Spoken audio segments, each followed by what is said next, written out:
By 2004, gospel artist Smokie Norful was at the height of his career. He won a Grammy in 2005 and was living the dream. But Smokie felt like something was missing in his life.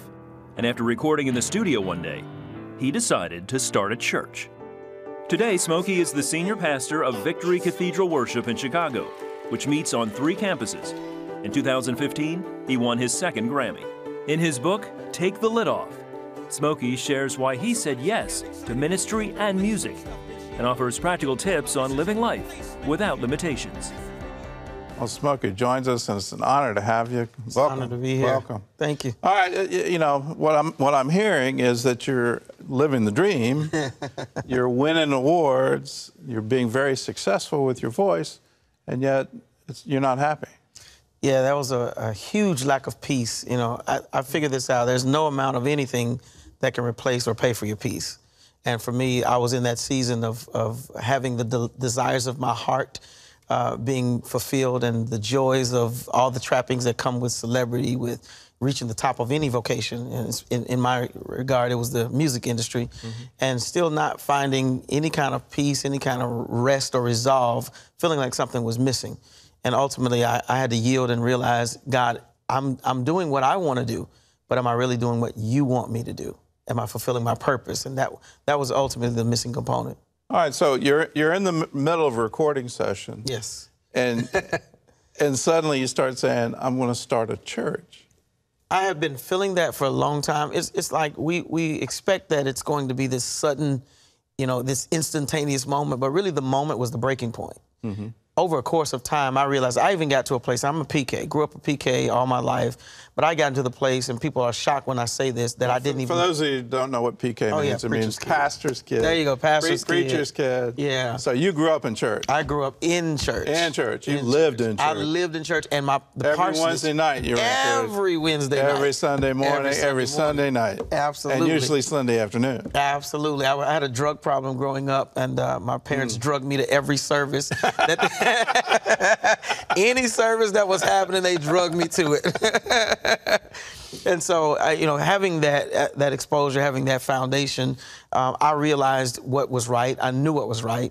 But I had gotten to a point where I stopped going to church because I didn't have a peace, and I was running from anything that would provide me the accountability to know you're supposed to be doing this. There's something else for you.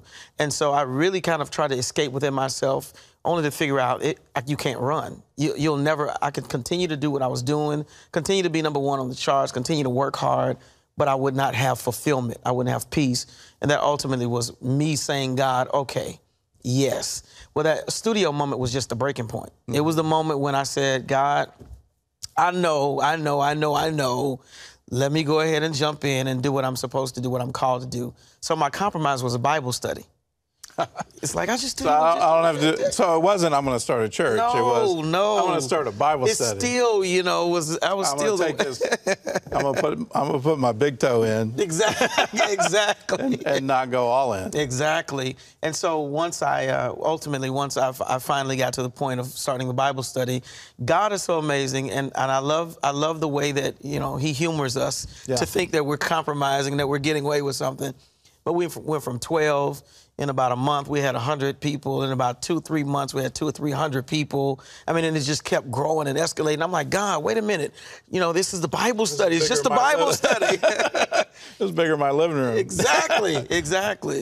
Where do you meet with 300 people for a Bible study? Well, we went to a hotel. I got a little small room. I went in a little small ballroom. I actually just first started with a conference room in the hotel, in a little meeting space.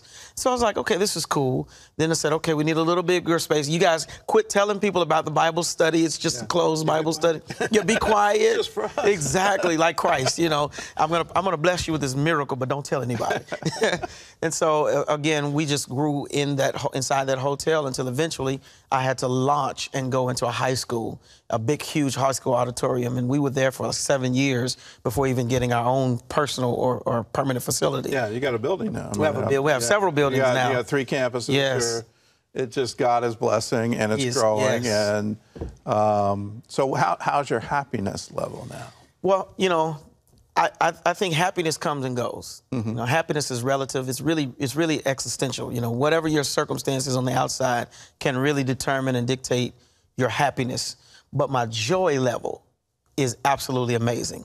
And that really, you can't touch that with any external circumstance. So it's something that you get when you know that you're in the will of God, when you're walking in the peace of God, and when your life is being fulfilled. You're feeling like, this is what I'm supposed to be doing. You know, so my joy level is through the roof, even though happiness, you know, you have good days, you have bad days. And I think that becomes, you know, our motivation. And if we're not careful, it'll become our focal point. We think that every day with God is supposed to be happy. You know, you have unhappy moments. Well, you've got a chapter in your book, Take the Lid Off, that really hit me, and you know, giving yourself away. Yes.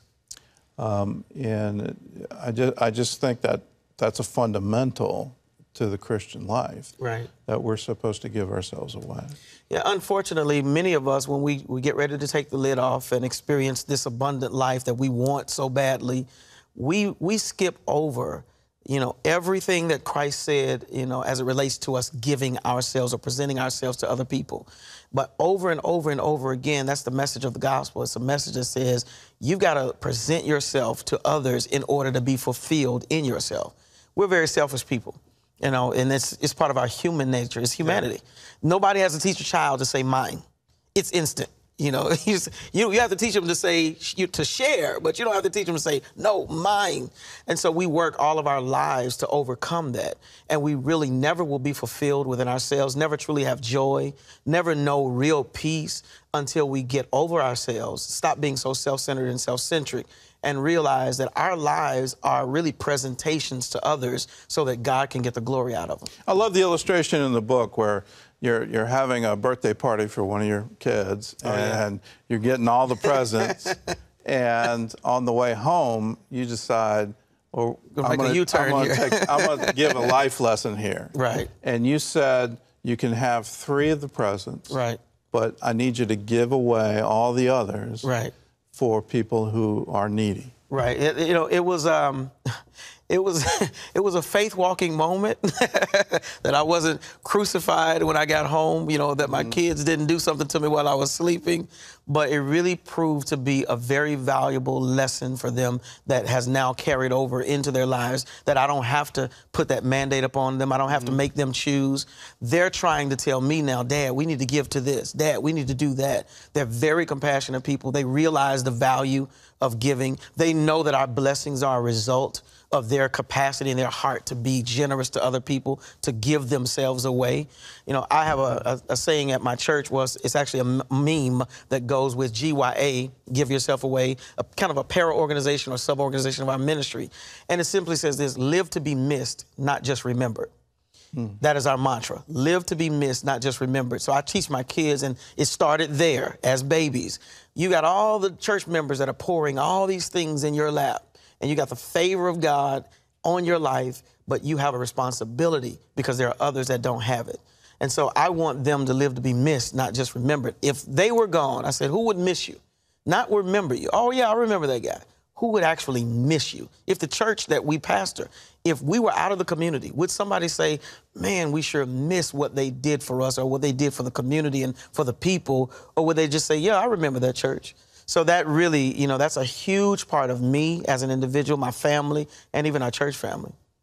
You can tell, Smokie, born to be a pastor. Yes. He's not going to stop with 3 campuses. He's going to keep growing. But I encourage you to get this book.